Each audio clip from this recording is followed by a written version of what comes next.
Namaste. Today we read a prayer of the Mother, January 13th, 1914. So, neither life nor yoga, certainly not this yoga, move in a straight line. This is one of the, among the many illusions, this is one of the illusions that human beings carry. So, they plan their life in a linear way. You know what is linear planning? According to reason, you plan the steps. Your steps are this, I'll do, that I'll do. And so they are. But life has a horse or a knight in its cover.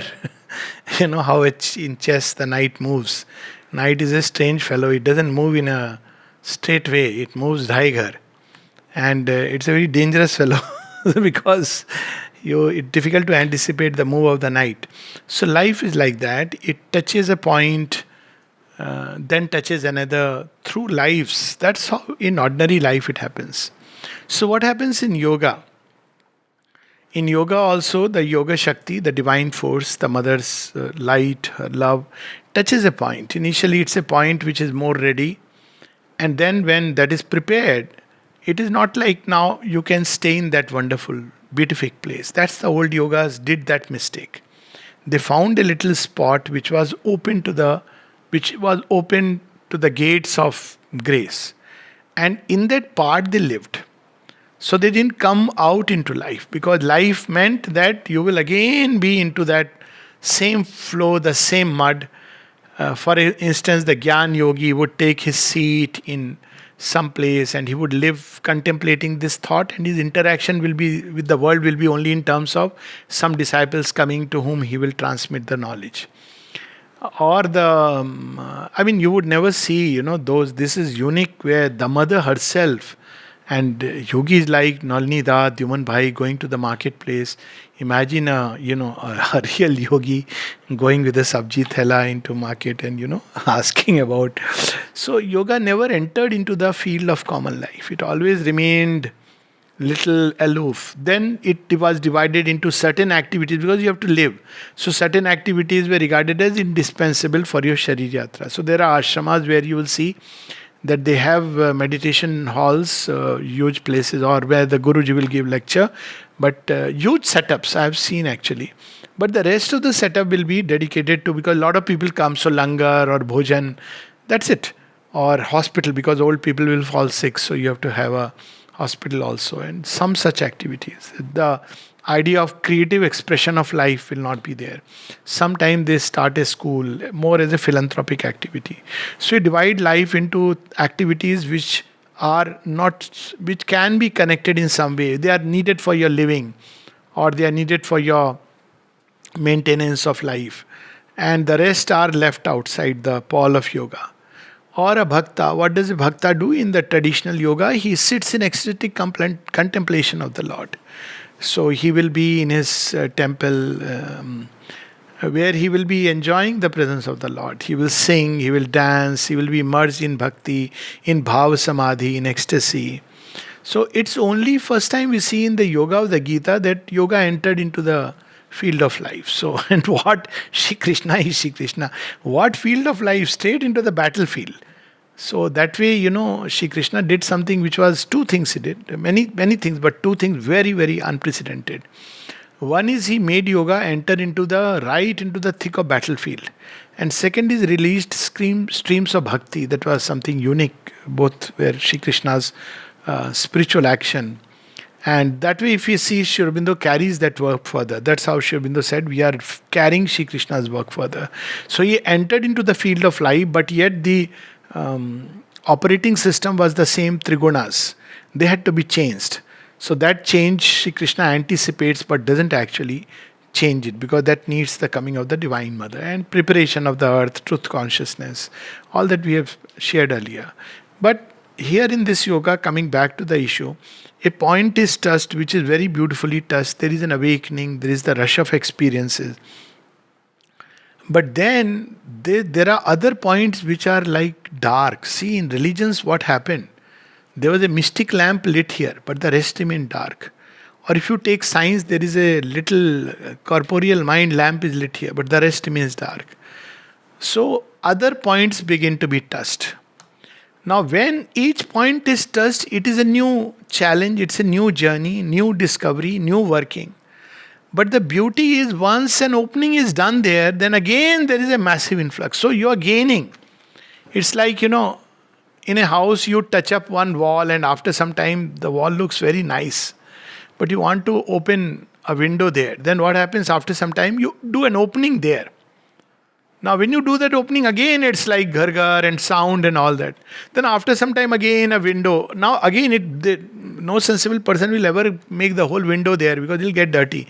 Then something else. So like that, for a long time, there are several places where the working is going on until you reach a point where now the whole house is more or less ready, and then you do the interiors. That's how houses logically should be made, no? So something very similar happens in the yoga, that different points are touched at different intervals, and what we have to do is to keep invoking the grace, whichever condition we are in. And then a time comes when that also part opens. And when that opens, there is a massive influx of love. So there is a wideness, like a wider opening into the light from two different angles. Then there is a third opening, then a fourth opening. So literally, as I keep saying, that out of a little trickle of water, once in a while, Purana time ka village, you are pulling from the well, lot of effort. Then you add the tap, and the tap will come at fixed time. I don't know whether you have experienced or not. And kachara jama ho gaya, to little bit trickle. So that's the beginning of yoga. But end point is jacuzzi. End point is a nice jacuzzi. Opening here, opening there, opening there, opening there, all around. And that makes the yoga wonderful, but also challenging, engaging, and delightful. So we read this prayer, January 13th, 1914. And when you read the whole prayer, then you get that sense. When you read in the beginning, it's like one wonders that naturally she's describing an experience at a given point of time. And then she will go back and speak of how this experience came. Thou hast passed over my life, O Lord, like a great wave of love. And when I was immersed in it, I knew in a way integral and intense that I had offered to thee. When this wave of love passes, when this moment comes, take hold of this moment and give yourself. See, there are states when one is caught up in that bhavar and one doesn't know. Time to time there is a cry here and there, but always there will be windows opening on the infinite. And during that moment, we should use it to give ourselves. That's the point. Always, Mother says every day, several times, there are windows which open to the infinite. And there is no fixed law that only when you are standing in front of the ashram and doing pranam, then the window will open. It may not. It may open when you are taking a walk. Suddenly there is an opening. Take that opportunity and offer it. So, this is how it happens. When? So she puts a question mark. When? I do not know. At no precise moment, and doubtless, always, my thoughts, my heart, and my flesh in a living holocaust. She seizes on that moment. She's also forgotten when that moment came. Have you seen sometime? And Mother says at one place, these are moments which pass upon wings. You must catch them before they fly away. It may be the most, that's why it's so difficult to understand what is happening in human beings. And today only I get those, funny ideas. So I said, see how mistaken our outer understanding can be. So if you see a person speaking on phone, what's your conclusion? Actually, you should not draw conclusion than the fact that somebody is speaking on phone. That's the only valid conclusion you can draw. But you'll draw a conclusion. He must be very fond of the person, so he's speaking so much time. What if in the other person it's going on, oh my God, such a time is being eaten up? You don't know about that. So we don't know what's going on inside a human being. So inside sometime there is a moment when an opening comes. It may come in the most unexpected of ways. I have seen it come while driving a scooter. I have seen it come suddenly I still remember gone to a medical college for some examination I had to take. So sitting there and I was just watching these people, who are all examination, MD, all these people are coming. Of course, as an examiner, you are in a chai, samosa, everything is going on. People are discussing things as if they are experts. And looking at them, I suddenly went into a reverie. I see, is this a way of life? And they didn't realize. So I'd taken out a notebook and I started writing. There must be another way to live. This is not a way of life. And nobody knew, because when the students came, like I was my usual examiner self, but though asking them very mild questions, something like an essence, but it was not interesting at all. But that's the whole catch here, that deep inside what is happening, that is the only thing which is true. So one should be alert. So a moment comes and she gives herself. And what does she give? Thought, being flesh in a holocaust. That moment, it's like a shooting star, she says. Whatever you will at the time comes true. Why? Because what will you will when there is that one moment? The value of a moment. Often we give this exercise to children that, supposing God came in front of you, what would you ask? Now people are taken by surprise. Well, so they have to say, God is busy person. Can't keep staying, hanging out. You don't have time to talk to your mom and ask, or your dad, or somebody ki kya mang lo. You ask. Now what would people ask? Whatever is uppermost. Isn't it? So this is how she says, in one moment it flashed and she gave herself. And if we could be like that, he will come several times, not once. And every time it comes, Ma, take me. That's it. So she has done that in a living holocaust, not just a mechanical movement, it's a living movement. And in that great love which enveloped me, look at it, divine love comes, give yourself. Not, oh, God has come. Where is my list? Where is my list?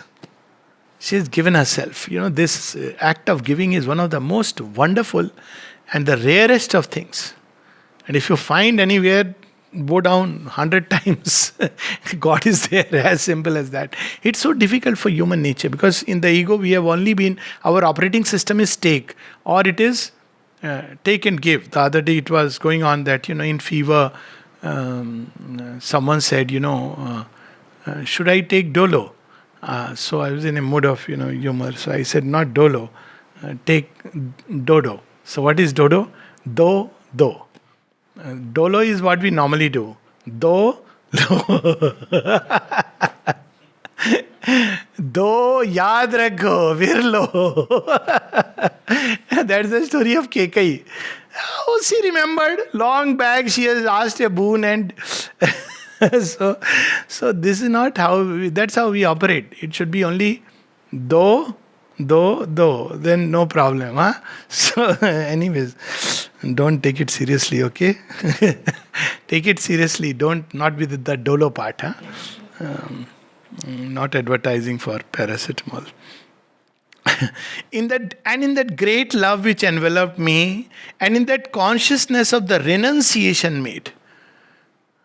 Look at it. This is inner renunciation. What has she renounced? Did she say, okay, I'm giving my hairs, I'm giving from today, I'll wear only one type of dress? No. What is the renunciation? My thoughts, my heart, and my flesh in a living holocaust. So, in that moment of renunciation, there was an immense serenity vaster than the universe, and a sweetness so intense and so full of an infinite compassion that a flow of tears came slowly from my eyes. Who said that crying is a sign of weakness before the divine? Psychic tears. So, simple formula of peace. Want to be peaceful? Okay, what is troubling you? This, that. Give it to the mother in all sincerity. If you do it in sincerity, then your heart will be in peace. By sincerity, it means with complete trust. Now you're given to her. No, it's her problem. Imagine physically if she is there and you have told Ma, this is my problem. Okay, she is heard, and you're given to her. After that, if you ask me, you have no business to worry about it. Because she knows now. You have given her in real sincerity. Now it's her problem. What she will do with it, she will give you the desired result, undesired result, whatever it comes. So this is how she says that when you do that, there is a serenity and a sweetness. Why sweetness? Because something which was closed inside has opened. And this compassion, because you look at life, you understand its smallness, its littleness, its struggle, which is so vain. What is compassion? Compassion is, you know, when you see somebody who could so easily, like a child is stubbornly attached to something which will be harmful, and at the same time, this little gesture is required to completely make the child fine. So then there is a compassion, birth of compassion, because you wish, you feel, and it has a tremendous power in it. So this is what she experiences. Nothing could be further removed at once from suffering and from happiness, both. It was an ineffable peace. So when we surrender to the divine with complete trust, we enter into a vaster consciousness. Why? Because divine is within all. He takes care of everything, every creature. And when you have offered, then you are in that state of vastness and serenity. And then she, as if goes back into a, not flashback in terms of outer events, but inner states. That gives us the clue. Oh, sublime love.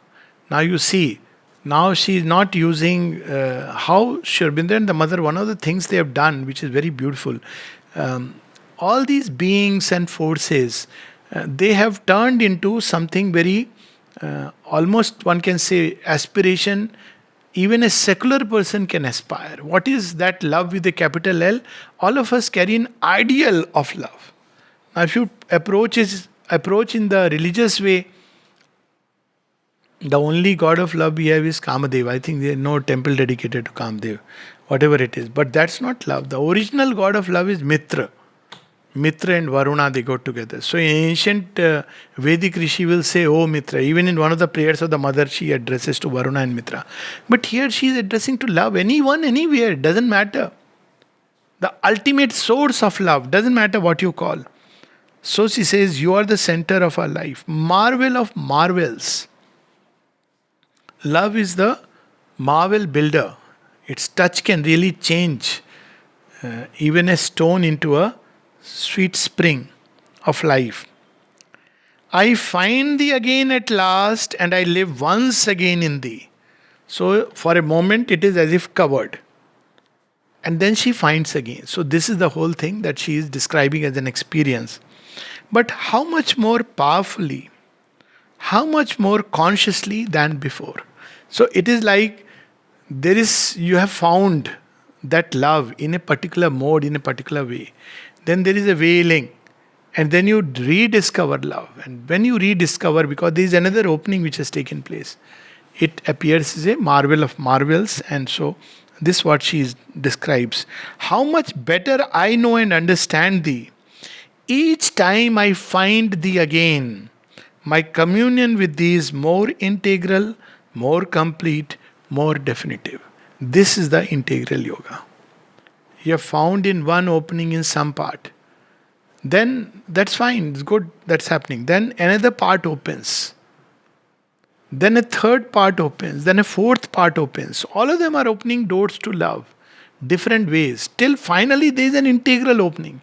And with each opening you understand something better of its mystery. This is not a suggestion that you must keep on, falling in love. It's not about falling in love. It's about experiencing that love within yourself. It's not about, an outward thing, but inwardly, that experience that one has with the divine. Here she is referring to that opening with the divine. But that opening can come in so many ways. O presence of ineffable beauty. So always with this love, these two sisters are always accompanying her. One is beauty, and the second is Ananda. And the action of love invariably brings harmony. If there is disharmony taking place, any place, know that the force of love is diminished. Love invariably brings harmony. It's its nature. Have you seen that when you love somebody, you're much more malleable. You automatically want to, adapt yourself. But the moment you become rigid and tight, that means the power of love is diminished. Love brings harmony. It is the builder of bridges. So, beauty, She addresses love as, O presence of ineffable beauty, O thought of supreme redemption. Why redemption? Love alone can redeem from the most material state. It can touch and redeem even the most obscure matter. It can awaken to beauty. And that's why, in one of the places, when mother looks at the objects and she sees them, she says that, they have been pulled out by the marvel of divine love. You see, you pick up a seashell, you pick up, some people have those wonderful, they shape objects very beautifully. So it's like the marvel of divine love which brings out some beauty out of that. How? How does it happen? If you look at, now some people say, no, no, this is all sentiment. Tell me scientifically. So what happens? You look at a stone. So scientifically, your analytical mind, this is stone. Your practical mind, I can use it as a paperweight. Your nasty mind, I can throw it and hurt somebody. Right? This is how the mind operates. But then your beautiful heart says, oh my God, this stone, I wish I can make a beautiful form out of it. Now, who is inspiring this in the brain? Beauty trying to take shape, form. This is what love does. It first comes as a universal beauty, formless, and then it wants to take form. So you say, okay, then your brain, your hands obey it. It could be a stone, it could be a picture, painting, it could be a writing, anything. So that love begins to take form and shape. And there you have the wonderful presence in the form. This is the power of love. So love can literally bring alive. Otherwise you can't do it. You see, things which are done without love, you can know them by the fact that they will be so cold. They will never inspire in you the sense of either gratitude, joy. There's the difference between hotel food and mom's food.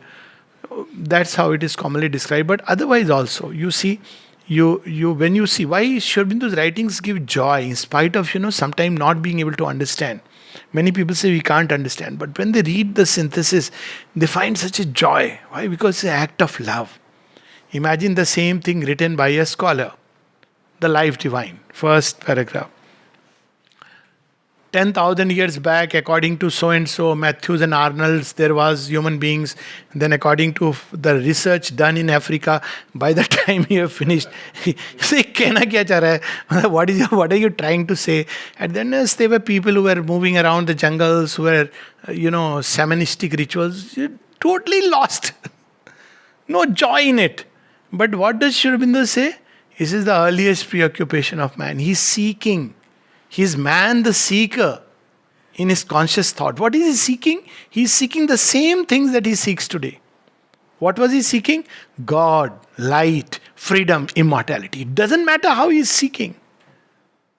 That's how Sri Aurobindo in one of his aphorisms says that what is the difference between African savages who believed in some kind of energy and scientific dogmas? Then he says, still that is better because at least he believes that there is something more than just matter.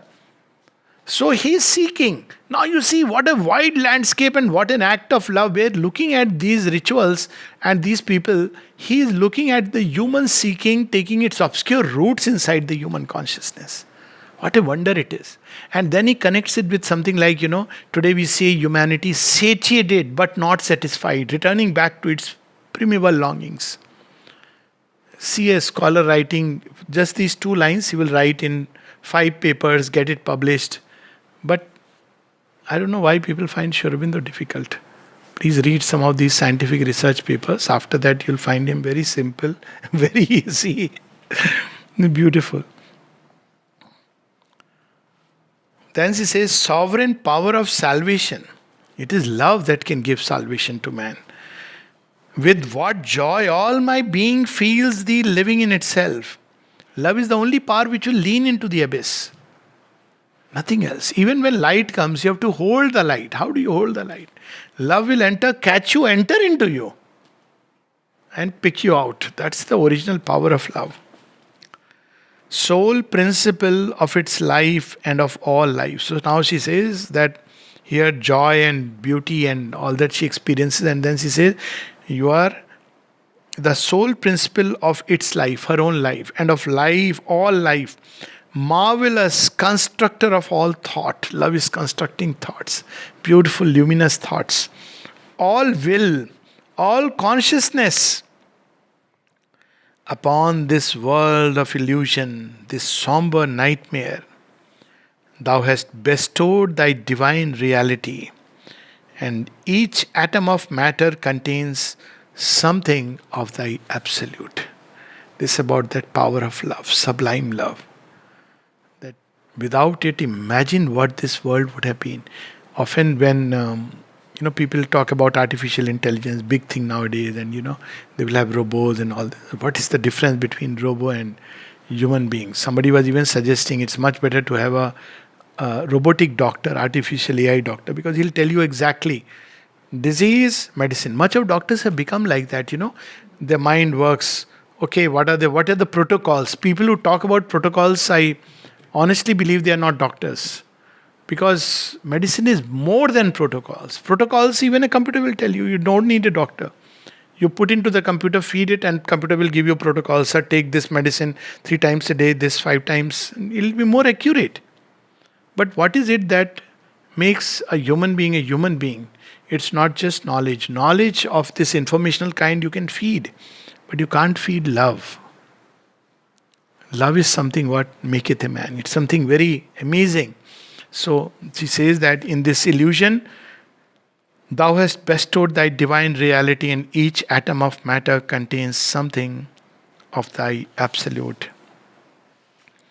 Thou art, thou livest, thou art radiant and reignest. So again and again she reminds us to turn to this presence, to this divine presence in matter. That is the source of redemption. All else is nightmare, illusion. We'll run from one illusion to another. Where is the hope? The hope is in this divine presence, which is in each atom of existence. In each cell it is there. We'll close with this line. Upon this world of illusion, this somber nightmare, thou hast bestowed thy divine reality, and each atom of matter contains something of thy absolute. Mark her words, each atom. Thou art, thou livest, thou art radiant and reignest. Namaste.